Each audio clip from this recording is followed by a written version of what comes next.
मशहूर टीवी अदाकारा के साथ पेट्रोल पंप पर बदतमीजी।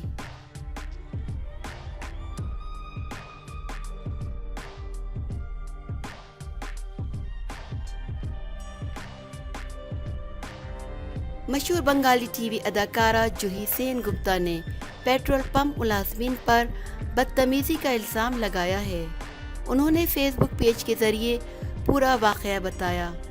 मामला ऐसा है कि इसे सुनकर कोई भी परेशान हो सकता है।